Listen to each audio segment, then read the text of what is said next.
मी मनीषा, माझी पाककृतीमध्ये सर्वांचे मनापासून स्वागत. तर चला, रोज म्हटलं काय बनवायचं स्वयंपाकाचं एवढं टेन्शन असतं ना, आज काय भाजी बनवू, उद्या काय भाजी बनवू. तर म्हटलं चला, आज आपले हिरवे मूग आहेत, हिरव्या मुगाची भाजी बनवते. तर हिरवे मूग आहेत ना, मी आत्ताच भिजवलेले 1-2 तासच, आणि त्याच्यानंतर की नाही आपल्या कुकरला की नाही एकच शिट्टी काढून घेतले. एकच शिट्टी, अगदी त्याला एकदम मऊ शिजवलं नाही आहे, तुम्ही बघू शकता. हे बघा. तर त्या एका शिट्टीमध्ये मी शिजवून घेतलं आहे. बेसिक तयारी मी करून घेतली आहे, तुम्ही ते बघू शकता. उभा कांदा चिरला आहे, 2 मीडियम साईजचे कांदे चिरलेत, सुकं खोबरं आहे ते किसून घेतलं आहे मी, 1 टोमॅटो चिरला आहे, 2 हिरव्या मिरच्या घेतल्या, 1 इंच आलं घेतलं आहे, एक साधारण 10-12 लसणाच्या पाकळ्या घेतल्यात, आणि 4-5 ना कढीपत्त्याची पानं घेतलीत. आपली कोथिंबीर पण आपल्याला ॲड करायची आहे. एक साधारण मुठभर कोथिंबीर आहे, वाटीत ठेवली आहे मी. आणि हे सगळं आपल्याला मिक्सरला लावून घ्यायचं आहे. मी आज काय करणार आहे, हे भाजून नाही घेणार आहे. ओके, न भाजता पण तुम्ही बघा की रेसिपी किती छान होते ते. आणि सगळं मिक्सरला लावून घ्यायचं. पाणी आपल्याला याच्यामध्ये बिलकुल घालायचं नाही आहे. तर चला सुरुवात करूया आता आपण. आता हे सगळं मिक्सरच्या भांड्यामध्ये मी ॲड करते. एकत्रच केलं ना तरीसुद्धा काही प्रॉब्लेम नाही आहे. 2 कांदे,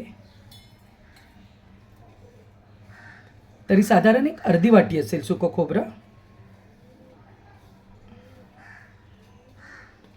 1 टोमॅटो मोठेच तुकडे ठेवले,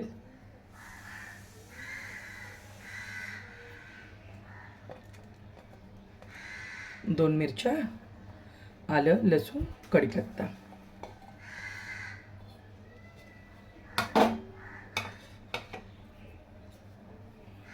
कोथिंबीर. हे सगळं आपल्याला मिक्सरला वाटून घ्यायचं आहे.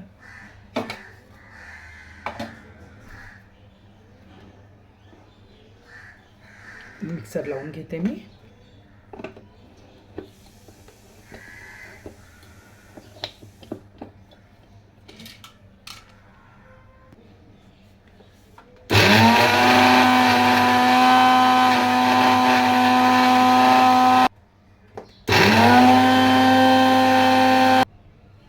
आता आपण बघूया. बघू शकताय तुम्ही, छान बारीक झाले हे. आता ना आपल्याला ह्याच्यामध्ये एक सिक्रेट मसाला ॲड करायचा आहे. थोडंसं तुम्हाला चेंज वाटेल, पण थोडंसं काहीतरी वेगळं करून बघा, तुम्हाला नक्की आवडेल. इथे मी साधारण घेतला 1 पाऊण चमचा ना मीठ मसाला, तो तुम्हाला ह्याच्यामध्येच ॲड करायचा आहे. आणि त्याच्यामध्येच आपल्याला ॲड करायचे एक साधारण छोटा चमचा काश्मीरी लाल मिरची पावडर. थोडंसं चेंज वाटतं, पण करून बघा, थोडंसं वेगळं आणि चव खूप छान लागते. आता हे परत एकदा आपल्याला मिक्सरला फिरवून घ्यायचं आहे. नंतर आपल्याला काहीही ॲड करायचं नाही आहे त्याच्यामध्ये. उघडून बघूया आता.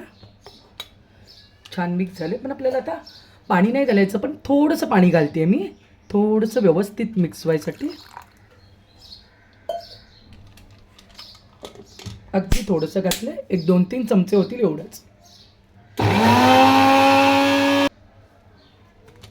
आता बघू शकता, छान पेस्ट तयार झाली आहे. अतिशय सुंदर सुवास येतोय, खूप छान वाटतंय. बस आता आपल्याला काही दुसरं करायचं नाही आहे. सगळं कच्चं आहे तुम्हाला वाटेल, पण अतिशय नंतर छान लागतं ते. आणि तेलाबरोबर आपण हा सगळा मसाला छान भाजून घेणारच आहे. आता हे मी बाजूला काढून घेते.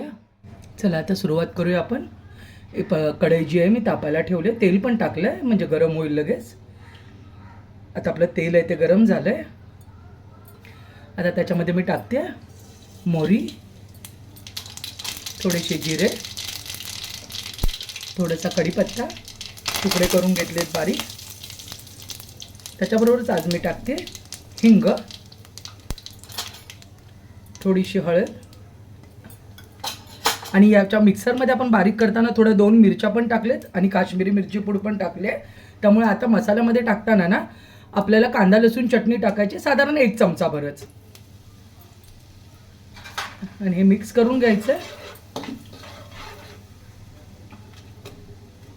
आणि लगोलगच आपल्याला हा मिक्सरला लावलेला मसाला टाकायचा त्याच्यामध्ये.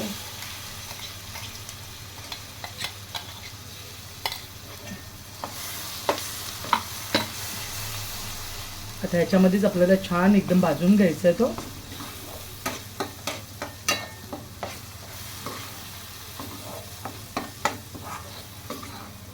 कधी घाईच्या वेळेस तुम्ही जरी वाटप, प्रत्येक जणांकडे, मोस्ट ऑफ लोकांकडे वाटप वगैरे वापरतात खोबऱ्याचं, आपलं ह्याचं करून ठेवलेलं ओला खोबऱ्याचं.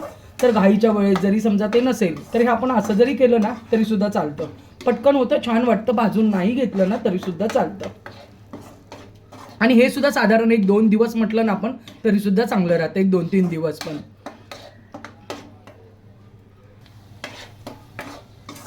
छान सुवास येतो मसाल्याचा, एकदम छान वाटतोय. आता ह्याच्यामध्ये आपल्याला कुठलेही मसाले वगैरे काही ॲड करायचं नाही आहे. ह्याच्यामध्ये फक्त आता आपल्याला थोडीशी टाकायची आहे, 1 चिमूटभर साखर, एवढीशीच. छान मिक्स करून घ्या.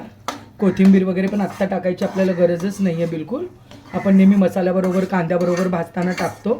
ह्यात कसं मिक्सरला आपण टाकलेलीच आहे ना, त्यामुळे कोथिंबीर आत्ता नको, वरतून फक्त आपण थोडीशी घालूया. तर एक साधारण 4-5 मिनटं झालेत आपले. बघू शकता तुम्ही, कलर पण त्याचा चेंज झालाय. भाजताना आपल्याला ते कळतं बरोबर, त्याचा कच्चा वास आहे ना तो येत नाही आपल्याला. भाजलेला असतो ना तोच वेगळा येतो आपल्याला.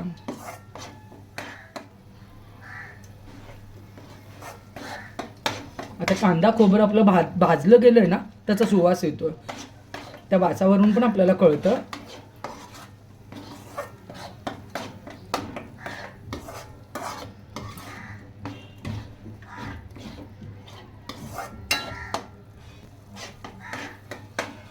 आता हे मसाला आपला सगळा भाजला गेलाय.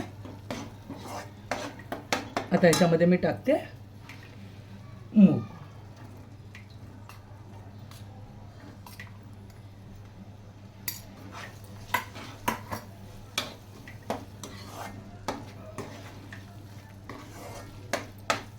आता जरी तुम्हाला हा कलर नाही दिसला ना तरी भाजी आता आपली थोडा वेळाने पाणी वगैरे घालून थोडी उकळली ना की त्याला बरोबर छान रस्स्याला कट येईल, आपल्या छान कलर येईल.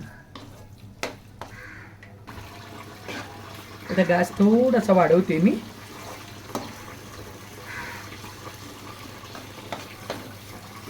हे सगळं मिक्स झालं. आता मिक्सरमध्ये जे आपण वाटप घातलेलं त्याच्यात थोडंसं पाणी घातलं आणि ते मिसळून मी टाकते याच्यामध्ये.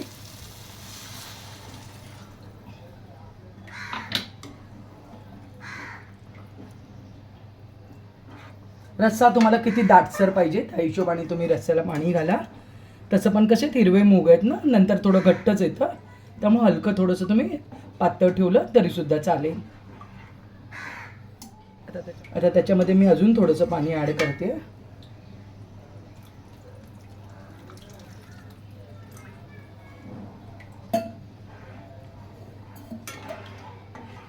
बघू शकताय तुम्ही आता त्याची कन्सिस्टन्सी कशी आहे ती. अजून थोडंसं घट्टच आहे, थोडंसं पाणी चालेल बस. आता 5 मिनटं ह्याला छान आपल्याला शिजू द्यायचं आहे. ऑलरेडी मूग आपण थोडेसे एका शिट्टीमध्ये थोडे शिजवून घेतले, पण पूर्णपणे ते मऊ केलेले नाही आहे. आता याच्यामध्ये टाकते मी चवीनुसार मीठ.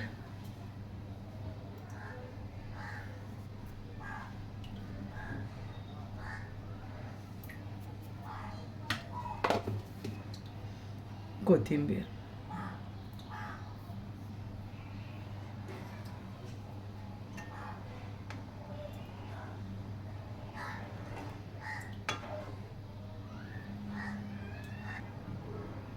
आता बारीक गॅस करून ना 5 मिनटं मी याला झाकून ठेवते.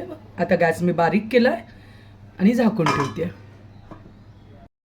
तर साधारण 5 मिनटं झाले. आता आपण उघडूया. मी गॅस बंद केला जस्ट.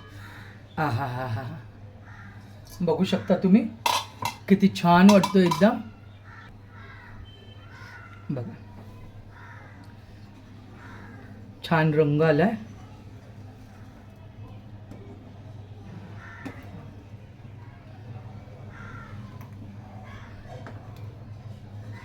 पातळ नाही आहे बिलकुल आणि घट्ट पण नाही आहे, एकदम व्यवस्थित आहे. हे बघा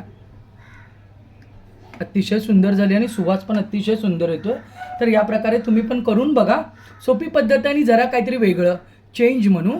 तर चेंज ज्यावेळेस तुम्हाला काय खावंसं वाटेल, मुगाची मेथी वेगळी आमटी, तर त्यावेळेस ही तुम्ही नक्की ट्राय करा आणि मला केल्यानंतर नक्की सांगा कमेंटमध्ये की कशी झाली आहे रेसिपी. लाईक आणि सबस्क्राईब करायला विसरू नका. व्हिडिओ शेवटपर्यंत बघितल्याबद्दल मनापासून धन्यवाद. थँक्यू.